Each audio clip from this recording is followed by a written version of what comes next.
All right, guys, Vegas Ranger here, and I'm about to start the Nevada BDR Section 2. I'm out here in Pahrump and to be turning off on the actual trail.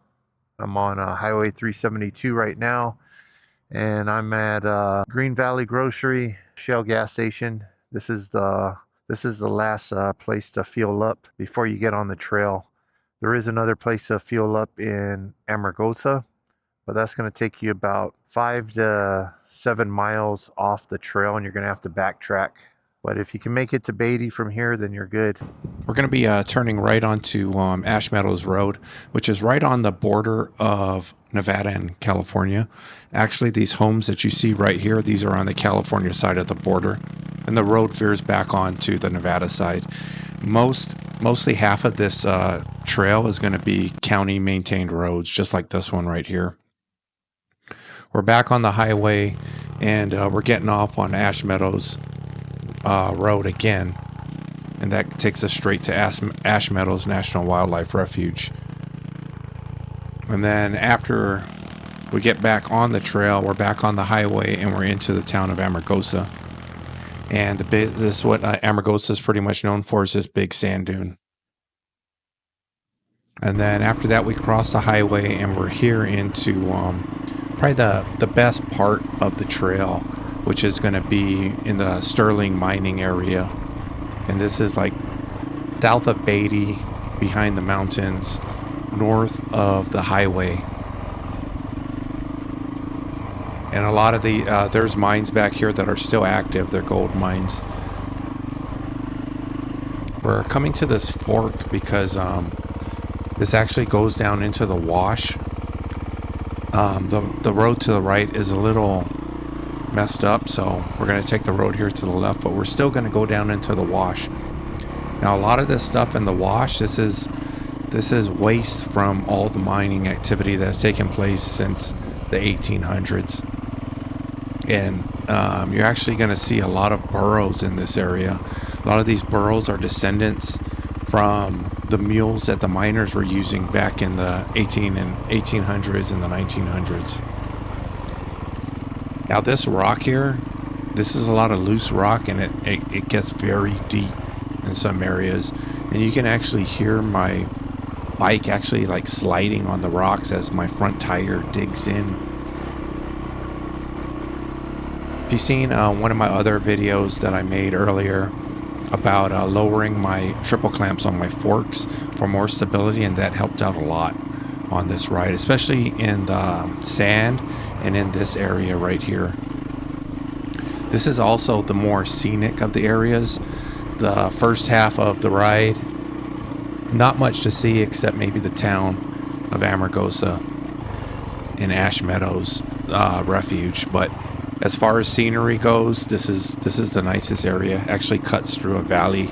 I believe this canyon is called Tarantula Canyon. But it's real slippery. It's a lot of work, as you know, going through this loose rock. And it's not just loose, like I said, it's very deep rock. So right now I'm trying to, follow these tracks right here. I don't know if these are cheap tracks or, people coming through here off-roading. And if you can see, I actually switched my ECU to Enduro mode, and that helped out a lot also. I have the Vortex ECU, and I went from the best power on the trail to Enduro mode, which would, smooth out my throttle a little more. That way my tire's not spinning so much in this loose rock, and it helped out a lot.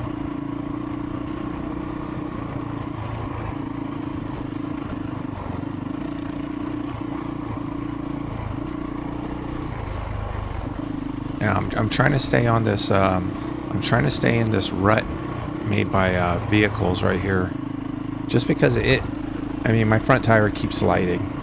It's digging in and it's sliding. These ruts where the tire tracks are at. They have not as much rock as on the sides or in the middle. Here I am showing you an aerial view of the area. Like I said, it's a really nice area. And it's pretty difficult. Every time you stop in this rock, in this loose rock, every time you stop, it takes some time for your tire to gain traction and to dig itself out. So every time I stop, I'm trying to find a spot where, you know, there's a big rock that I can put my back tire on, or someplace more manageable so that I can actually get a start. Right now we're getting out of the wash, and we're getting back on actually this is a nice trail right here. This is a very nice trail for traction and riding. The only places you got to really watch out for are in the washes, but we're actually going up the hill now, so there's not that many washes, except maybe where the water's running through the actual trail. So I'm just trying to like avoid that. You know, I'm riding alone, and if you can see my speedometer, I'm staying around 15 miles an hour. I don't want to wreck. I don't want to crash. I don't want to get hurt just because I'm by myself. And this is a species spring over here on the right where you see all the green trees, and the spring is actually is still running. And you can see, I know it was real quick, but there was a big tub where the miners were catching water. But the spring is still active. I mean, you can tell with all the green shrubs over there. But you could actually hear the water. Like I said, this is a really nice trail right here. It's a really nice trail to ride. I had a lot of fun riding this trail. As you can see, look at all the pheasants out there. There's a whole bunch of pheasants ahead of me. There had to be at least 20 of them. They all look like hens. Hen pheasants.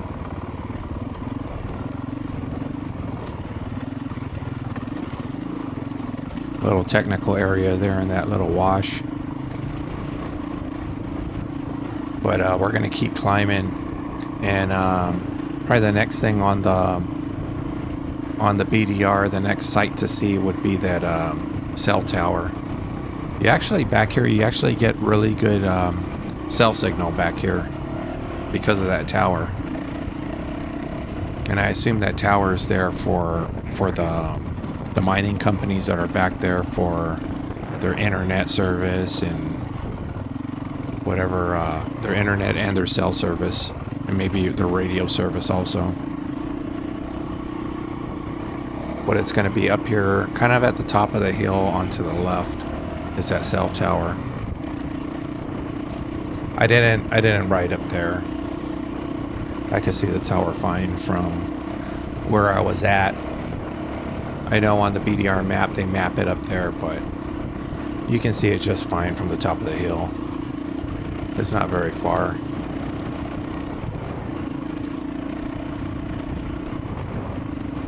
Just taking the scenery in, and I think actually coming up on this little ridge right here, I actually kind of like slip out a little bit. I think I hit a rock up there. It should be coming up.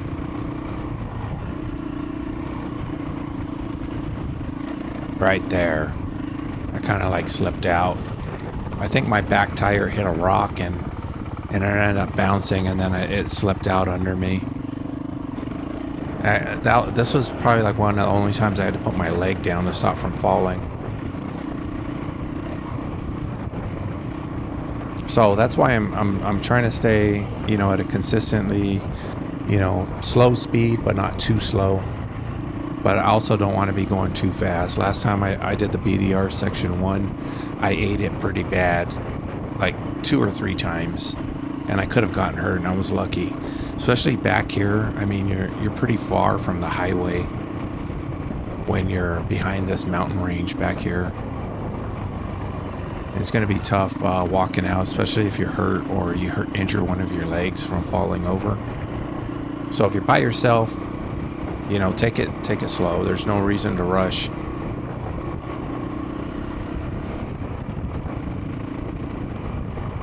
Yeah, there's a tower up there if you can see it at the top of the screen. And this is where you're gonna After the towers, where you're going to see majority of the burros that are still living in the area. Also by the Sterling Mine Company, there's a bunch of burros over in that area too. You might not be able to see them in the camera just because the GoPro, I mean the DJI camera, the action cam, has a wide range of view, so anything that has a little distance on it, it's a little harder to see. But like I said, man, this is a great trail, especially back here. I mean, just look at the scenery. Look at everything that's going on. I mean, this was a really fun ride back here. You know, I wish all trails could be like this. I mean, great traction. A lot of the rock, if you can look at a lot of the rock, is either in the middle or they're off to the side from people taking their off-road vehicles back here. And a lot of people that I passed passed several people on these trails, and a lot of them are really nice. A lot of them were probably working back here, working for the gold companies, but they're really nice. They're waving, and it's nice to see like civilization back here, just in case you get hurt. You know, somebody can stumble upon you and help you out. Here's the top of the hill, and to the left is that cell tower. It's kind of camouflaged in the back, that's why it was hard to see. But the road actually, as you come down this hill, the road actually gets a little nicer. It's like this dark gravel. I don't know if it's dark from the mines or if they if that's just the ground cover, but you can see like the trail's starting to get a little dark. The dirt's starting to get darker. And I know it doesn't look it on the camera, but this is a hill and it's going down. It's not that steep, but I'm kind of just letting my bike coast in gear. I think I'm in first gear actually also.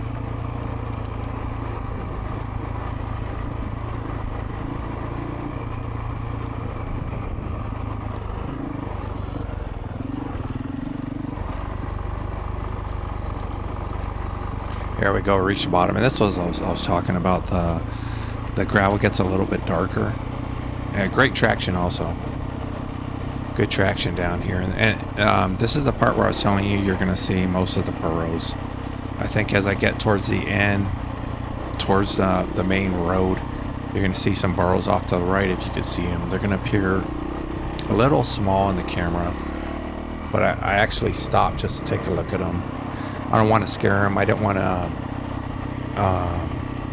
send my drone up. I was thinking about it, but I didn't want to scare them, especially with the drone. And a few seconds ago, you saw a vehicle pass on the main road up here. It's going to be one of the main mining roads we're going to come to. It's really well maintained.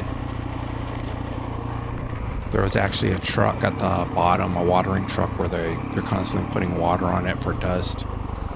This is where I stopped because I see the burros off to the right.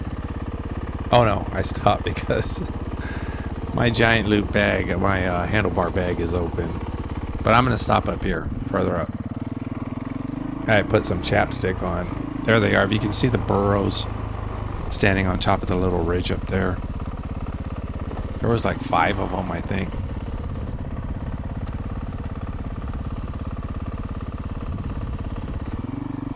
Alright, this is the main road I'm talking about. This actually goes to the back where mines are at.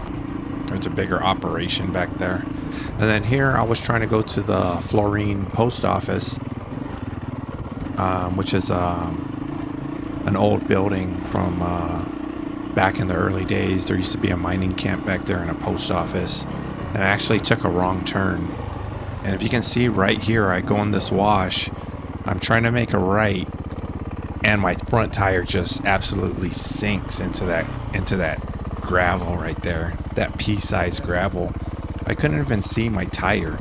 The gravel actually came over the rim, the wheel of my of the bike. So I didn't want to continue on that way, and luckily I didn't, because there was a road further down that actually went to the post office. Luckily, I turned around. I didn't want to get stuck. That's all I was thinking about. I was able to power out of it, though. Coming up here, this is the famous Florine post office that's still standing. I didn't really want to go inside because there was a lot of rat and mouse droppings all in there. I didn't want to get that hantavirus. But there was a little opening there for a clerk, I guess. A pretty cool old building. This is a shot from the drone. And then there's actually a pit right there. That square, little square cover on the ground was actually a pit. I would imagine that was the entrance to the mine. And we're back out. The road actually comes out back to the highway, Highway 95, and we're right into Batty. And here's some more burrows. If you've never been to Batty, there's a ton of burrows in there. But that was the end of the trip, and it took me several hours. There was a few stops I made, to use the bathroom and trying to send up my drone, take some cool shots. But I started from home, drove to the trailhead, did the trail, got into Batty, fueled up, got something to eat, and I rode back home. Thanks for watching. If you got any questions or any comments, leave them in the comments. I'd love to hear from you. I read all the comments and I'll answer you back. And we'll see you on the next one.